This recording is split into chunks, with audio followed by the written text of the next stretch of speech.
প্রিয় শিক্ষার্থীবৃন্দ, আসসালামু আলাইকুম। ধামরাই সরকারি কলেজের একাদশ দ্বাদশ শ্রেণীর ছাত্রছাত্রীদের অনলাইন ক্লাসে স্বাগতম।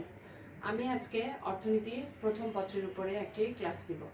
আমাদের আজকের অধ্যায় 3, উৎপাদন, ব্যয় ও আয়। এটি এই অধ্যায়ের ষষ্ঠ ক্লাস। আমাদের আজকের টপিক ক্রমহ্রাসমান প্রান্তিক উৎপাদন বিধি কৃষিক্ষেত্রে কেন বেশি উপযোগী। 2 নম্বর কোশ্চেন, অন্যান্য কোন কোন ক্ষেত্রে এই বিধিটি প্রযোজ্য। 3 নম্বর কোশ্চেন, অর্থনীতিতে এই বিধির গুরুত্ব লিখুন। আমরা প্রথমে পড়ব ক্রমহ্রাসমান প্রান্তিক উৎপাদন বিধি কৃষিক্ষেত্রে কেন বেশি উপযোগী। আমরা জানি উৎপাদন অপেক্ষক কিউ সমান হচ্ছে ফাংশন অফ এল কে। এখানে কিউ হচ্ছে উৎপাদন এবং এল কে হচ্ছে উপকরণ। অর্থনীতিতে উপকরণ মোট 4টি হয়। একটি হচ্ছে ভূমি, একটি শ্রম, একটি মূলধন এবং আরেকটি সংগঠন। এবং কিন্তু আমরা উৎপাদন অপেক্ষকে আলোচনার সুবিধার্থে আমরা 2টি উপকরণ দেখাই, শুধুমাত্র মূলধন এবং শ্রম দেখাই। এখন উৎপাদনের পরিমাণ যদি একজন উৎপাদনকারী বাড়াতে চায় তাহলে তাকে অবশ্যই এই উপকরণগুলির পরিমাণ বাড়াতে হবে। উপকরণের সাথে উৎপাদনের সম্পর্ক হচ্ছে সরাসরি। উপকরণের পরিমাণ যদি বাড়ানো হয় উৎপাদন বাড়বে, আবার উপকরণের পরিমাণ যদি কমানো হয় তাহলে উৎপাদন কমে যাবে। এখন উপকরণ ব্যবহারের ফলে কি পরিমাণে উৎপাদন আসবে, অর্থাৎ উৎপাদন বিধিটা কেমন হবে। উৎপাদন বিধি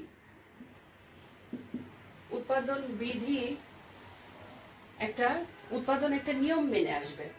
উপকরণ ব্যবহারের ফলে উৎপাদন কি হারে আসবে তার উপরে যে নিয়ম, যে সূত্র, তাকে বলা হয় উৎপাদন বিধি। আমরা জানি উৎপাদনকারী যখন কোনো দ্রব্যের উৎপাদন যখন বৃদ্ধি করতে চায় তখন তাকে অবশ্যই উপকরণের পরিমাণ বাড়াতে হবে। তবে উৎপাদনের পরিমাণ সর্বদা তার উৎপাদন ব্যয় বা উপকরণ ব্যয়ের সাথে সামঞ্জস্য একই অনুপাতে আসে না। কখনো বেশি অনুপাতে আসে, আবার কখনো বা কম অনুপাতে আসে। সুতরাং যে বিধি বা হারের সাহায্যে উৎপাদন ব্যয় বা খরচের তুলনায় দ্রব্যের উৎপাদনের অনুপাত জানা যায় তাকে বলা হয় উৎপাদন বিধি। অর্থাৎ উৎপাদন ব্যয়ের যে সবসময়ই উৎপাদন ব্যয়ের চেয়ে যে উৎপাদনটা আসবে সেটা যে সবসময় একই রকম হবে তা না, অর্থাৎ অনুপাতটি একই রকম হবে তা নাও হতে পারে। উৎপাদন ব্যয় এবং উৎপাদনের পরিমাণ এই দুয়ের যে অনুপাত সেটি কখনো বেশি হতে পারে, কখনো কম হতে পারে, কখনো সমহারে হতে পারে। এখন উৎপাদন বিধিকে আমরা প্রান্তিক উৎপাদনের ভিত্তিতে 3 ভাগে ভাগ করতে পারি। প্রান্তিক উৎপাদনের ভিত্তিতে উৎপাদন বিধিকে আমরা 3 ভাগে ভাগ করতে পারি। 3 রকম হবে। প্রথমটি হবে ক্রমহ্রাসমান প্রান্তিক উৎপাদন বিধি।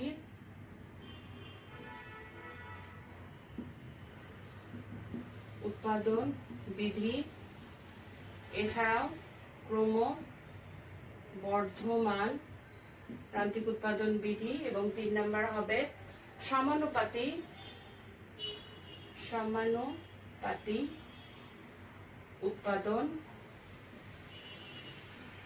উৎপাদন বিধি।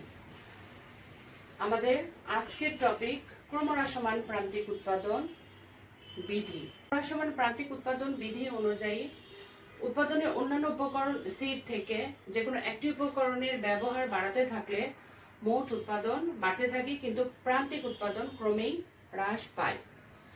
অর্থাৎ মোট উৎপাদন এখানে বাড়ে কিন্তু এটি ক্রমহ্রাসমান হারে বাড়ে। ক্রমহ্রাসমান হারে বৃদ্ধি পায়।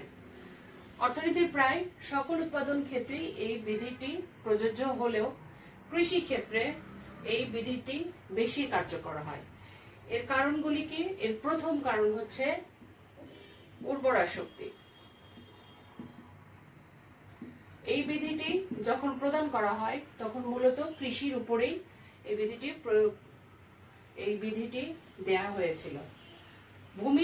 আমরা জানি ভূমির উর্বরা শক্তি অসীম নয়।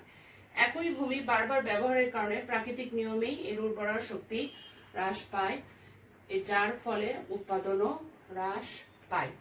2 নম্বর কারণটি হলো ভূমির যোগান হচ্ছে সীমাবদ্ধ। ভূমি যোগান সীমাবদ্ধ বা অস্থিতিস্থাপক।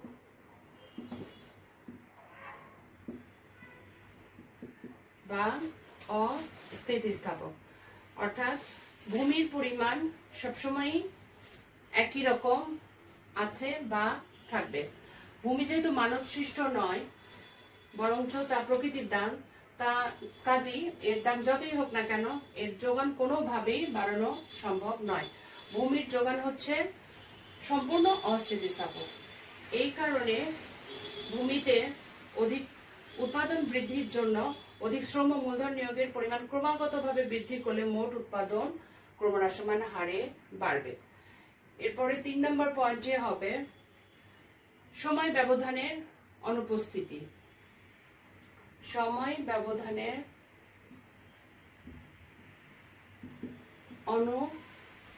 অনুপস্থিতি।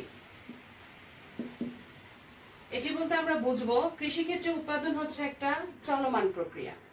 এখানে ভূমি ব্যবহারের ক্ষেত্রে সময় ব্যবধান অনুপস্থিত থাকে বলে এখানে ক্রমহ্রাসমান প্রান্তিক উৎপাদন বিধি কার্যকর হয়। এরপরে আমরা লিখব 4 নম্বর পয়েন্ট, অনুন্নত উৎপাদন পদ্ধতি। অনুন্নত উৎপাদন পদ্ধতি। কৃষিক্ষেত্রে যদি অনুন্নত উৎপাদন পদ্ধতি থাকে, বিশেষ করে যদি উন্নত প্রযুক্তি ও আধুনিক কলাকৌশলের প্রয়োগ যদি অপ্রতুল হয়, তাহলে এই বিধিটি কার্যকর, উৎপাদন ক্ষেত্রে এই বিধিটি কার্যকর হবে। এরপরে হচ্ছে গুণগত পরিবর্তন। গুণগত পরিবর্তন। কৃষি উৎপাদন ক্ষেত্রে সাধারণত পরিমাণগত দিক থেকে ভূমি যেমন বৃদ্ধি পায় না, তেমনি ভাবে উন্নত বীজ, সার ও সেচ ব্যবস্থার প্রয়োগ ঘটিয়ে গুণগত পরিবর্তনও খুব একটা ঘটে না। এতে পরিবর্তনশীল উপাদান বাড়ালে মোট উৎপাদন বাড়ে, তবে ক্রমহ্রাসমান হারে বাড়ে। এরপরে হচ্ছে শ্রমের ব্যবহার। শ্রমের ব্যবহার। কৃষিক্ষেত্রে ভূমি ও মূলধনের তুলনায় শ্রমের যোগান বেশি থাকে। এক্ষেত্রে উদ্বৃত্ত শ্রম দেখা দেয়। উদ্বৃত্ত শ্রম এখানে দেখা দেয়। এছাড়াও বেশিরভাগ ক্ষেত্রে ক্ষুদ্র আয়তনের পরিবেশ উৎপাদন কর্মকাণ্ড পরিচালিত হয় বলে শ্রম বিভাগের সুফলও এখানে পাওয়া যায় না। শ্রম বিভাগের সুফল এখানে পাওয়া যায় না। তাই মোট উৎপাদন বাড়ে, কিন্তু ক্রমহ্রাসমান হারে বাড়ে। এছাড়াও আমরা আরো কয়েকটি পয়েন্ট দিতে পারি, যেমন ঋতুভিত্তিক পেশা। ঋতুভিত্তিক পেশা। কৃষি সারা বছর ব্যাপী হয় না, ঋতুভিত্তিক চাষাবাদ হয় এটি বলে এক্ষেত্রে এই বিধিটি বেশি কার্যকর হয়। এরপরে হচ্ছে তদারকির অভাব। যথাযোগ্য তদারকির অভাব। শিল্পক্ষেত্রের তুলনায় কৃষিক্ষেত্রে যথোপযুক্ত তদারকির অভাব রয়েছে। এই কারণে এখানে ক্রমহ্রাসমান প্রান্তিক উৎপাদন বিধি দেখা দেয়। সবশেষে আমরা বলতে পারি কৃষিকাজ হচ্ছে ঋতুভিত্তিক একটি উৎপাদন ব্যবস্থা। শিল্প খাতের তুলনায় কৃষিখাতে আধুনিক যন্ত্রপাতির ব্যবহারও কম হয়। কৃষি উৎপাদনের অনেকটাই আবার প্রকৃতির উপরে নির্ভরশীল। কাজেই কৃষি মূল উপাদান হচ্ছে ভূমি, যা বারবার ব্যবহৃত হয়। বেশিরভাগ ক্ষেত্রেই কৃষি উৎপাদন ব্যবস্থা হয় বৃহদায়তনিক ও বাণিজ্যিক ভিত্তির সুবিধা ছাড়াই। কৃষির এইসব প্রকৃতিগত বৈশিষ্ট্যের কারণে মূলত আমরা কৃষি ক্ষেত্রে ক্রমহ্রাসমান প্রান্তিক উৎপাদন বিধির বেশি প্রয়োগ দেখি। আমরা এরপরে পড়ব ক্রমহ্রাসমান প্রান্তিক উৎপাদন বিধি কৃষি ছাড়া আর কোন কোন ক্ষেত্রে বেশি প্রযোজ্য। কৃষি ছাড়া আর কোন কোন ক্ষেত্রে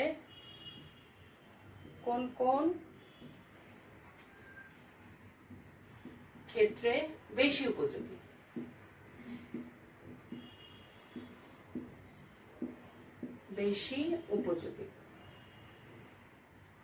আমরা জানি সকল উৎপাদন ব্যবস্থাতেই মূলত কোনো না কোনো সময়ে ক্রমহ্রাসমান প্রান্তিক উৎপাদন বিধি প্রয়োগ শুরু হয়। তবে উৎপাদনের প্রাথমিক পর্যায়ে কোনো কোনো ক্ষেত্রে ক্রমবর্ধমান উৎপাদন বিধি দেখা দিতে পারে। এখন আমরা পড়ব ক্রমহ্রাসমান প্রান্তিক উৎপাদন বিধি কৃষি ছাড়া আর কোন কোন ক্ষেত্রে বেশি উপযোগী। আমরা প্রথমেই বলতে পারি কৃষি ক্ষেত্র ছাড়াও শিল্পক্ষেত্র, খনিজ ক্ষেত্রে, মৎস্য ক্ষেত্রে, বনজ সম্পদ আহরণের ক্ষেত্রে ইত্যাদি বিভিন্ন উৎপাদন ব্যবস্থায় নানা প্রকারের উৎপাদন ক্ষেত্রে ক্রমহ্রাসমান প্রান্তিক উৎপাদন বিধি প্রযোজ্য হতে পারে। আমরা প্রথমেই বলবো শিল্পক্ষেত্রে।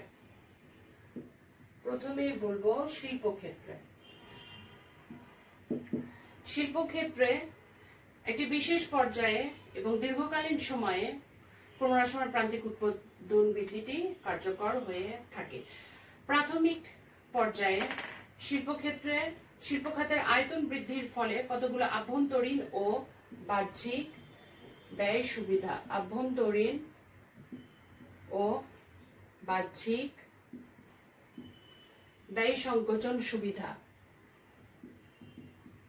ব্যয় সংকোচন সুবিধা সৃষ্টি হওয়ার ফলে উৎপাদনের প্রথম দিকে ক্রমহ্রাসমান প্রান্তিক উৎপাদন বিধি প্রযোজ্য নাও হতে পারে। অর্থাৎ এই ক্ষেত্রে একক প্রতি উৎপাদন ব্যয় বা গড় ব্যয় হ্রাস পায় এবং প্রাথমিক অবস্থায় উৎপাদনের পরিমাণ ব্যয় অপেক্ষা অধিক হারে উৎপাদন বৃদ্ধি পায়। তখন এক্ষেত্রে ক্রমবর্ধমান মাত্রাগত উৎপাদন সুবিধা অর্জিত হয়। কিন্তু শিল্প কলকারখানার আয়তন সীমাহীনভাবে কখনোই বৃদ্ধি করা সম্ভব নয়। কাজেই সেক্ষেত্রে উৎপাদনের কাম্য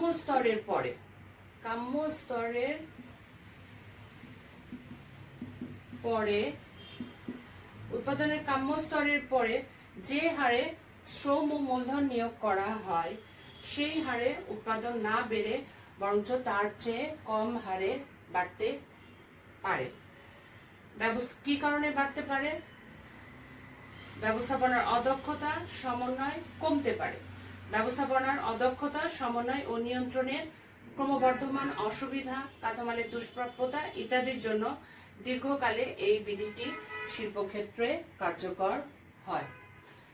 এরপরে আমরা পড়ব খনিজ ক্ষেত্রে।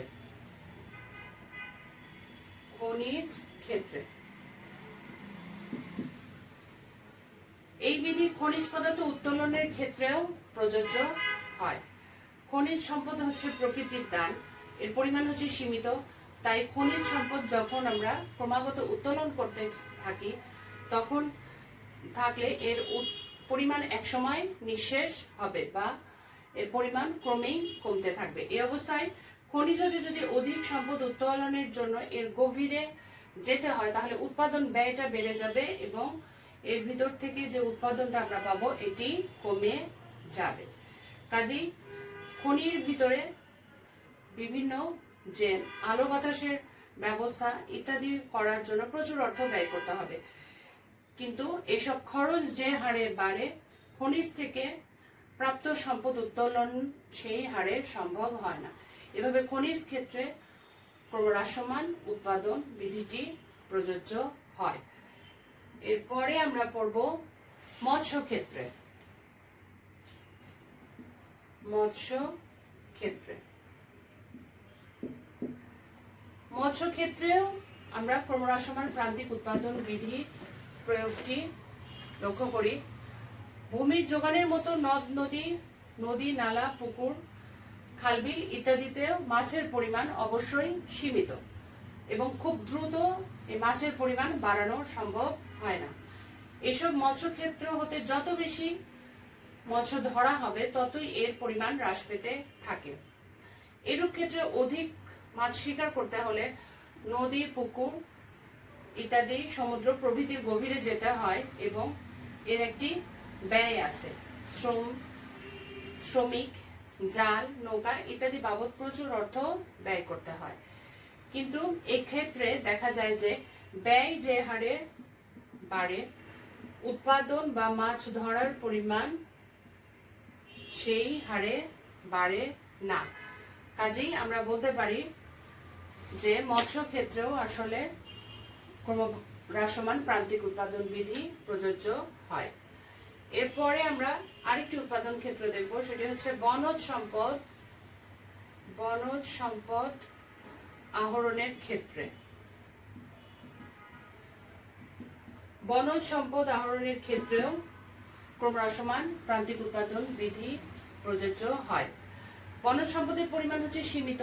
ক্রমাগত ব্যবহারের ফলে এই সম্পদ একসময় নিঃশেষ হয়ে যায় এবং এই সম্পদ সংগ্রহ করতে গেলে উৎপাদনকারীকে গভীর অরণ্যেও যেতে হয়। এটা আহরিত সম্পদ থেকে আয়ের তুলনায় ব্যয় সবসময়ই বেশি হতে পারে। ব্যয় বেশি হবে আয়ের তুলনায়, আয়টা কম হবে। ফলে দেখা যাচ্ছে যে বনজ সম্পদ আহরণের ক্ষেত্রেও ক্রমহ্রাসমান প্রান্তিক উৎপাদন বিধিটি কার্যকর হচ্ছে। এছাড়াও আমরা আরেকটি উৎপাদন ব্যবস্থা আছে পশু উৎপাদনে।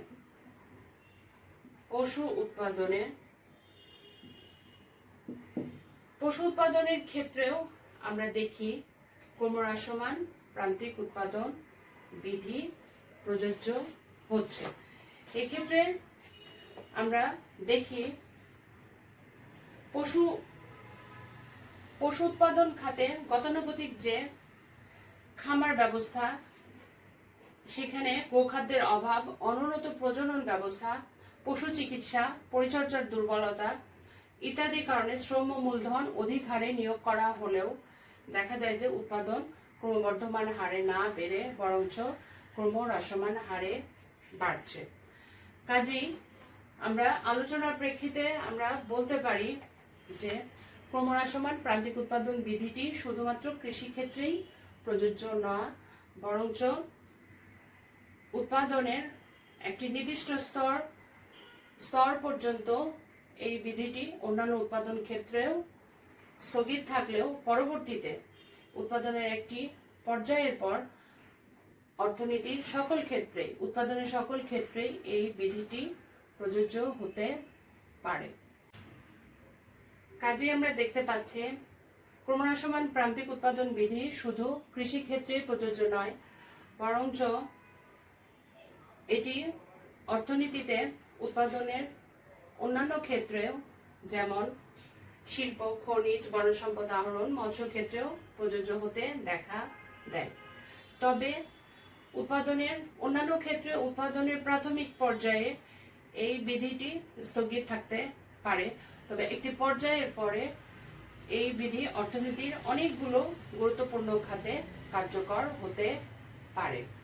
আমরা এখন পড়ব ক্রমহ্রাসমান প্রান্তিক উৎপাদন বিধির গুরুত্ব কি। বিধির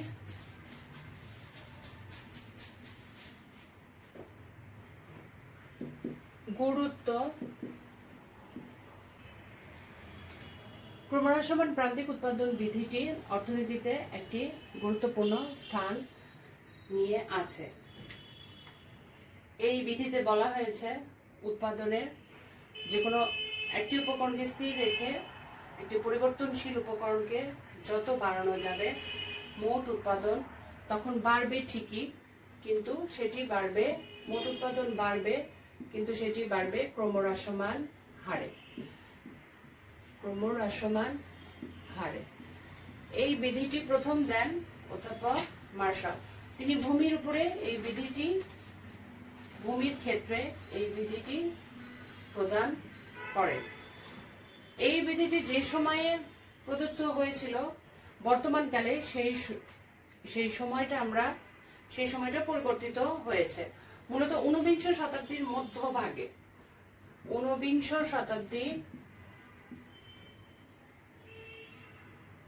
শতাব্দীর মধ্যভাগে এই বিধিটি প্রদান করা হয় এবং সেই সময়ে এই ক্রমহ্রাসমান উৎপাদন বিধির মাধ্যমে মানুষের জীবনযাত্রার মানের সম্পর্ক অনুসন্ধান করা হয় এবং সেই সময় রিকার্ডো ম্যালথাস মিল এই তথ্য প্রদানের সময় উৎপাদন ক্ষেত্রে যে শিল্প বিপ্লব ছিল, শিল্প বিপ্লব ঘটেছে তার ছোঁয়া উপলব্ধি করতে পারেনি এবং বাণিজ্যের ক্ষেত্রে যে বিশেষীকরণ, বাণিজ্যের ক্ষেত্রে বা উৎপাদনের ক্ষেত্রে যে বিশেষীকরণ এবং বাণিজ্যের প্রসারও তেমন দেখা দেয়নি। উৎপাদন ক্ষেত্রে বিশেষীকরণ এবং বাণিজ্যের প্রসারণও তখন দেখা দেয়।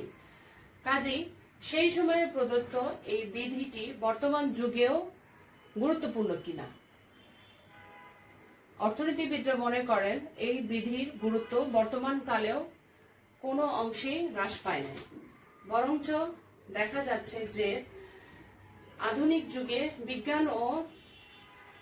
বিজ্ঞান ও প্রযুক্তির অভাবনীয় উন্নতির ফলেও দেখা যাচ্ছে যে উৎপাদনের একটি নির্দিষ্ট সময়ের পরে এই ক্রমহ্রাসমান প্রান্তিক উৎপাদন বিধি উৎপাদন ক্ষেত্রে প্রযোজ্য হচ্ছে।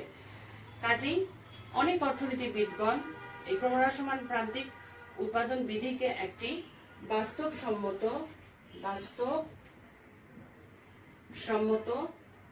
তথ্য বলে অভিহিত করেছেন।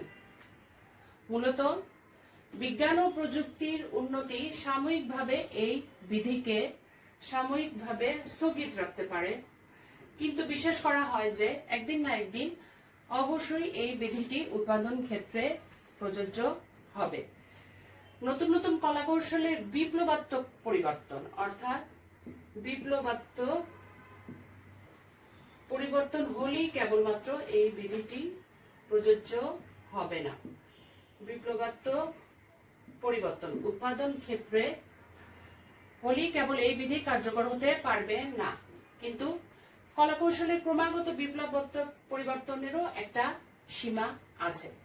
কাজেই আমরা বলতে পারি যে এই বিধিটি সাময়িকভাবে থমকে দাঁড়াতে পারে, কিন্তু তা অবশ্যই এক সময় না এক সময় এই উৎপাদন ক্ষেত্রে এই বিধিটি অবশ্যই কার্যকর হবে।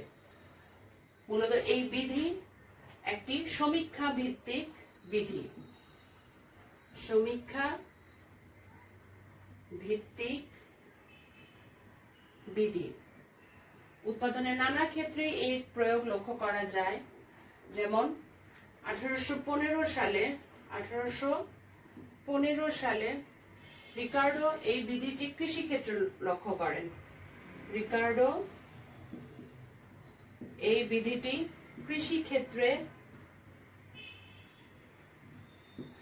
ক্ষেত্রে লক্ষ্য করেন এবং ম্যালথাস তার জনসংখ্যা তত্ত্ব বিধির প্রেক্ষাপটে এই বিধিটি ম্যালথাস জনসংখ্যা তত্ত্ব এই বিধির প্রেক্ষাপটে প্রদান করেন।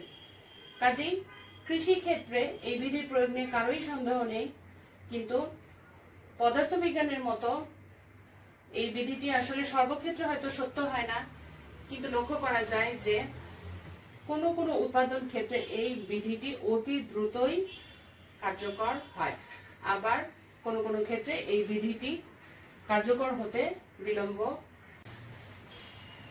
কাজেই আমরা বলতে পারি ক্রমহ্রাসমান প্রান্তিক উৎপাদন বিধির গুরুত্ব বর্তমান উৎপাদন ব্যবস্থাতেও অবশ্যই প্রযোজ্য।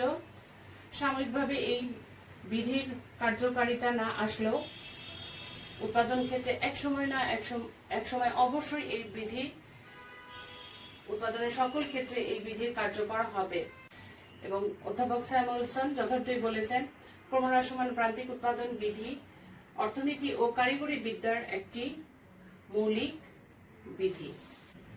কাজেই আমরা বর্তমান যুগেও ক্রমহ্রাসমান প্রান্তিক উৎপাদন বিধির গুরুত্ব অস্বীকার করতে পারি না।